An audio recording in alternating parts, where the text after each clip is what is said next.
तो एक बार फिर से आप सभी का स्वागत है हमारे इस खास कार्यक्रम खास मुलाकात में। हम लोग बात कर रहे थे बिंद्रागढ़ नवागढ़ के विधायक जनक ध्रुव जी से, जिनसे हमने जाना कि उन्होंने राजनीति की शुरुआत कैसे की, पढ़ाई लिखाई कहाँ से की और कैसे वो राजनीति में। और अब हम बात करेंगे जिस विधानसभा क्षेत्र बिंद्रा नवागढ़ के ये विधायक हैं, हम जानेंगे कि आखिर उस क्षेत्र में ऐसी कौन कौन सी समस्याएं हैं और कैसे वो काम कर रहे हैं। विधायक जी, आप बिंद्रा नवागढ़ से आप विधायक के पद पर हैं, अहम जिम्मेदार पद पर हैं आप। आपके क्षेत्र में ऐसी कौन कौन सी समस्याएं हैं जिसको आपको लगता है कि मुझे इस समस्या को जितनी जल्दी हो सके उतना जल्दी मुझे दूर करना है? देखिए, जो भिंद्रानाव विधानसभा क्षेत्र है, गरियाबंद जिला का वनांचल क्षेत्र है और रायपुर का विभाजित जिला रहा है और विभाजित जिला का हिस्सा बिंद्रानवगढ़ है। और इस बिंद्रानवगढ़ की जो दूरी देखें, लगभग विधानसभा की दूरी लगभग 200 किलोमीटर। पतौरा डैम से फिर गरियाबंद आओगे 45 किलोमीटर और फिर गरियाबंद से आप देवभोग के अंतिम छोर तक बरही तक जाएंगे, आप कुटगांव तक जाएंगे, सैनमुड़ा तक जाएंगे तो लगभग 200 किलोमीटर। इस प्रकार से 200 किलोमीटर 220 किलोमीटर के दायरे में फैला हुआ जंगलों से वनाच्छादित क्षेत्र है। और इस वनाच्छादित क्षेत्र में जहाँ विकास होना चाहिए अब तक नहीं हुआ है, क्योंकि रायपुर जिले का अविभाजित जिला रहा। जितना भी काम पहले होता था रायपुर में हो जाता था, लेकिन जैसे गरियाबंद जिला बना बहुत उम्मीदें थी कि बिंद्रानवा का बहुत विकास होगा, लेकिन दुर्भाग्य से आज पर्यंत मूलभूत जो सुविधा है, चाहे शिक्षा का हो, स्वास्थ्य का हो, बिजली का है, पुल पुलिया का है, यानी मूलभूत सुविधा से आज भी कोसों दूर है। लगातार हम संघर्ष कर रहे हैं और संघर्ष करते करते जहाँ ज़रूरत है वहाँ पे हम सदन के माध्यम से हो या रोड के माध्यम से, चूँकि लड़ाई तो करनी पड़ेगी। हम विपक्ष में हैं, पिछले साल सत्ता में थे, पिछले सत्र में हमारे भूपेश बघेल के सरकार में सत्ता में थे, तो हम एक जिम्मेदार पद में नहीं था बल्कि संगठन के पद में थे। फिर भी जो मूलभूत सुविधा के अंतर्गत काम हम सब लोगों ने मिलकर के, संगठन के लोगों ने मिलकर कराया। अभी चूंकि विपक्ष में है तो काफी परेशानियों का भी सामना करना पड़ रहा है जी। मतलब मायूसी हो रहा है, ऐसा कह रहे हैं क्या? बिल्कुल निश्चित रूप से। पता है जिस प्रकार से मोदी की गारंटी और डबल इंजन की सरकार है बोलते हैं जी। तो नजर नहीं आ रहा है। गारंटी भी फेल हो रहा है।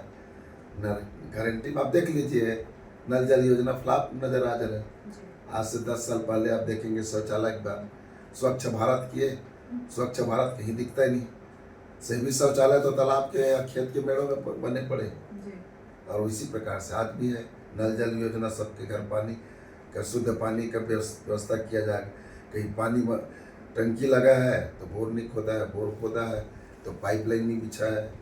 इस प्रकार की स्थिति बनी हुई जी। तो विधायक जी का कहना ये है कि एक कहावत थी, छत्तीसगढ़ के कवि हैं, उन्होंने अपनी छत्तीसगढ़ी कविता में कही थी, एक बात कही थी कि जब स्कूल की उन्होंने बात की थी, सरकारी स्कूल का उन्होंने जिक्र किया था और उसमें उन्होंने कहा था कि जब सरकारी स्कूल की बात है कि जब गुरुजी बना थे तब लड़का नहीं आवे और जब लड़का थे तब गुरुजी नहीं आए, और जिस दिन स्कूल में दोनों जन पहुंच जाते ना, वो दिन स्कूल के छुट्टी हो जाते।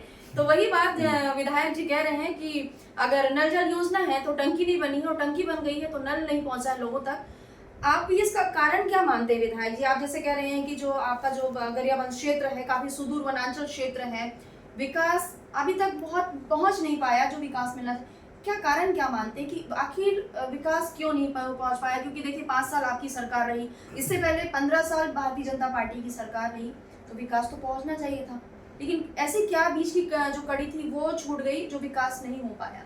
देखिए, पिछले 15 साल से जब से अभी छत्तीसगढ़ बना और छत्तीसगढ़ बनने के बाद जब 15 साल तक भाजपा की सरकार थी, उस समय वहाँ पे जो निर्वर्तमान विधायक थे, संसदीय सचिव थे, उन लोगों ने जिस ढंग से सरकार होने के कारण से जो काम होना चाहिए वो काम नहीं हो पाया, क्योंकि वहाँ पे सत्ता के विधायक भी थे ना, तो उसको मजबूती के साथ काम करना चाहिए था।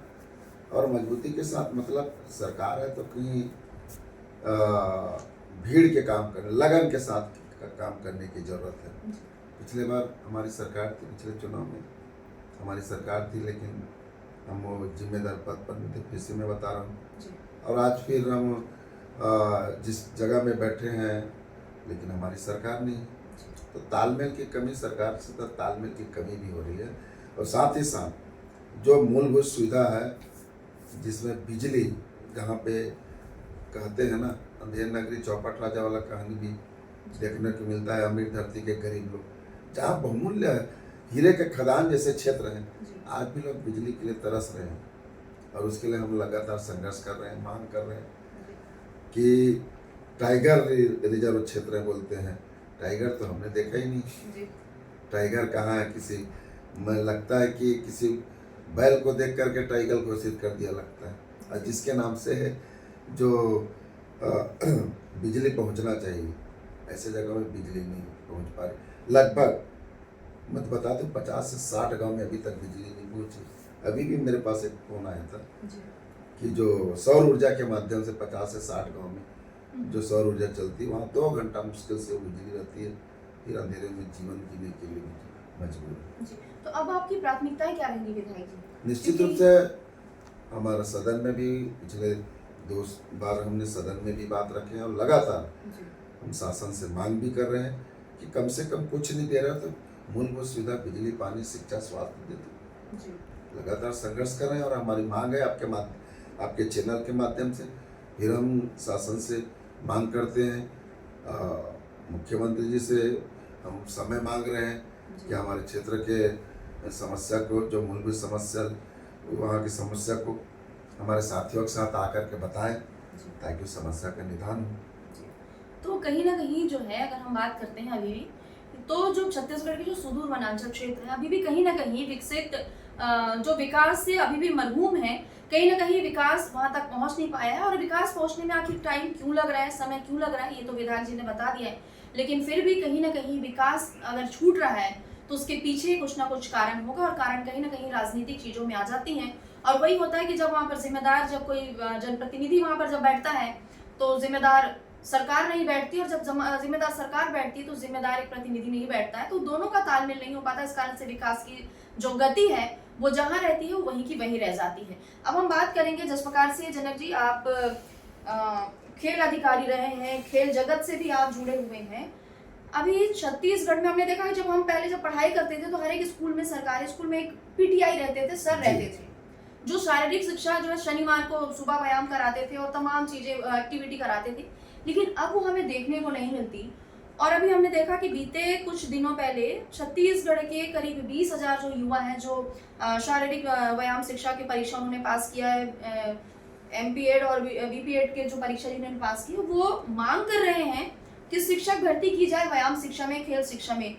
क्या लगता है कि छात्र जीवन में खेल का कितना महत्व है, आप क्या कहेंगे? आप निश्चित रूप से सब मैं बताता हूँ कि उसी शिक्षा से मैं भी आया हूँ, उसी व्यायाम शिक्षा से मैं भी खेल अधिकारी बना। उसके पहले शिक्षक था, लेकिन व्यायाम शिक्षक, तो उसमें जो जब जैसे बता रहे हैं कि आप क्या मतलब क्या होना चाहिए, तो निश्चित रूप से एक स्वस्थ शरीर में स्वस्थ मन का वास होना चाहिए, और स्वस्थ मन के लिए व्यायाम होना चाहिए। तो व्यायाम होगा तो स्वस्थ शरीर रहेगा, स्वस्थ शरीर रहेगा तो स्वस्थ मन होगा, स्वस्थ मन होगा तो स्वस्थ समाज और देश और प्रदेश होगा। और इस बात को हम सबको स्वीकारना भी चाहिए। और पिछले 20-25 साल पहले जिस प्रकार से सरकार ने, चाहे अविभाजित मध्य प्रदेश में हो, चाहे हमारे कांग्रेस की सरकार में, जिस प्रकार से व्यायाम शिक्षकों की भर्ती हुई, ऐसे व्यायाम शिक्षकों की भर्ती होनी चाहिए। क्योंकि व्यायाम शिक्षा के जिम्मेदार उस विद्यालय के देखरेख में भी सहभागी होते हैं और खेल के प्रति उनका मन लगा रहता है और खेल के प्रति जिम्मेदार भी होते हैं, और जिसके कारण से खेल गतिविधियों में भी तेजी होती है। तो हमारी मांग है शासन से कि खेल शिक्षकों की भर्ती अनिवार्य रूप से हो, और बहुत जल्दी हो। जिस प्रकार से हमारे बच्चे, इस प्रदेश के बच्चे, ढेर सारे हमारे बच्चे, लगभग 20 से 25 हज़ार लोग विभिन्न कॉलेजों से बीपीएड और एमपीएड की पढ़ाई कर चुके हैं, और वो व्यायाम शिक्षक की भर्ती के लिए राह जो रहे हैं।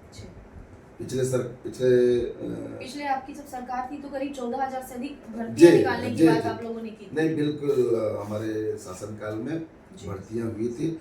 और वर्तमान जो सरकार है उसमें पिछले सदन में जब शिक्षकों की बात की है, तत्कालीन हमारे शिक्षा मंत्री माननीय मोहन अग्रवाल जी जब शिक्षा भर्ती करने की बात की, तो मैंने सदन में भी पूछा, जब शिक्षकों की भर्ती हो रही है तो निश्चित रूप से व्यायाम शिक्षकों की भर्ती होनी चाहिए।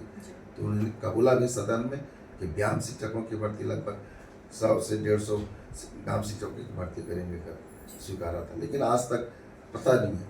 और हमारे आपके चैनल से माध्यम से कहना चाहेंगे कि सरकार ग्राम शिक्षकों की भर्ती बहुत शीघ्र किया करें, ताकि जो प्रशिक्षित बच्चे हैं उनका शासकीय सेवा के साथ अवसर मिले, और जो बच्चे खेल से वंचित हो रहे हैं उसको सही खेल के उपयोग। जी, मतलब मानसून इस बार जो है मानसून सत्र में भी ये मुद्दा उठेगा, निश्चित क्योंकि रूप से। आपने तो युक्तिकरण का तो मुद्दा आपने उठाया ही है।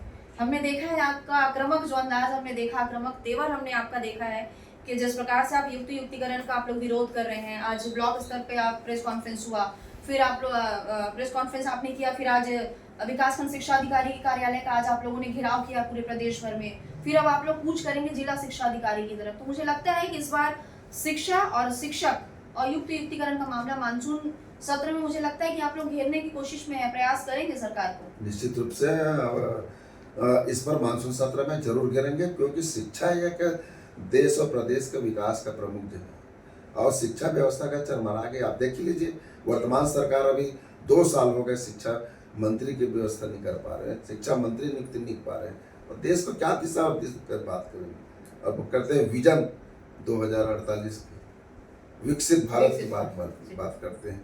शिक्षा व्यवस्था जहाँ चरमरा गई, इन लोगों को शिक्षा लेनी चाहिए केरल और हिमाचल से।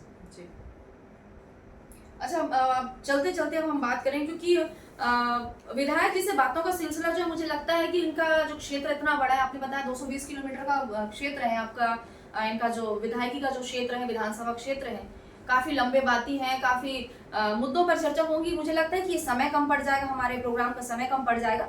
इनसे हम और भी चर्चा करेंगे अगली मुलाकात में, अगले एपिसोड में। लेकिन एक खास सवाल, आपके जो विधानसभा क्षेत्र की जो जनता है, विधायक जी बिंद्रानवागढ़ की जनता है, उन्हें आप क्या संदेश देंगे? क्योंकि उन्होंने आपको अपना आशीर्वाद दिया, प्यार दिया, और एक बार आपको जनप्रतिनिधि बनने का मौका दिया है। तो आप अपने क्षेत्र की जनता को हमारे इस चैनल के माध्यम से क्या संदेश देना चाहेंगे? मैं आपके चैनल के माध्यम से सभी हमारे क्षेत्रवासियों को और प्रदेशवासियों को हृदय की गहराई से मैं प्रणाम करता हूँ, जो यहाँ तक पहुँचाने में आप लोग दिन रात मेहनत करके हमारे कार्यकर्ताओं ने, हमारे जनता ने जो आशीर्वाद दिया है, उस आशीर्वाद बना रखे। और मैं तो लगातार एक लड़ाई के तौर पर, एक परिवार के तरह मैं क्षेत्र की जनता का सतत सेवा करते रहूँगा, और भविष्य में आपसे आशा उम्मीद करता हूँ कि जो भी समस्या है, उस समस्या के लड़ाई के लिए सतत संघर्ष भी करूँगा, और आप लोगों का भाई बनकर, भतीजा बनकर, दुख सुख का साथी बनकर आपके बीच में खड़ा रहूँगा,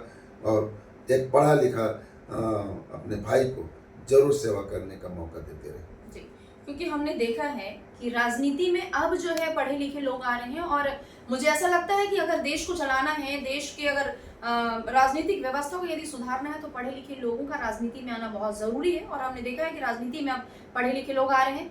हम बात कर रहे हैं बिंद्रागढ़ के विधायक जनक ध्रुव जी से, जो शिक्षक रहे हैं, और शिक्षक के बाद इन्होंने विधायक की जिम्मेदारी निभाई है। और जिस प्रकार से इन्होंने समाज को शिक्षित किया, उसी प्रकार से ये राजनीति में आकर के अपने शिक्षा के साथ साथ ये जो एक विजन लेके चल रहे हैं कि आखिर कैसे काम किया जाएगा, कैसे विकास तक पहुंचा जाएगा, और कैसे लोगों तक पहुंचा जाएगा, और कैसे उनकी जो कमियां हैं, कैसे उनकी जो जरूरतें, उन्हें कैसे पूरा किया जाएगा। क्योंकि एक विजन के साथ एक पढ़ा लिखा राजनीति जो है, राजनेता जो है काम करता है, और वो काम कर रहे हैं बिंद्रानवागढ़ के जो विधायक है जनक ध्रुव जी।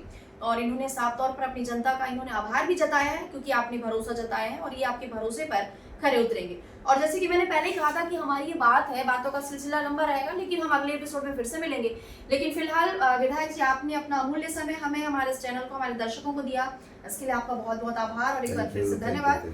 तो मित्रों, हमारी चर्चा हो रही थी बिंद्रानवागढ़ के विधायक जनक ध्रुव जी से, जिन्होंने हमने जाना कि आखिर राजनीति में कैसे हैं, और आगे इनकी प्राथमिकताएं क्या रहेंगी, कैसी रहेंगी, तमाम चीजों की चर्चा की है। और अगले किसी एपिसोड में फिर इनसे मुलाकात होगी। तब तक लिए आप अपनी होस्ट यानी कि मुझे अंबिका मिश्रा को इजाजत दें। नमस्कार, जोहार।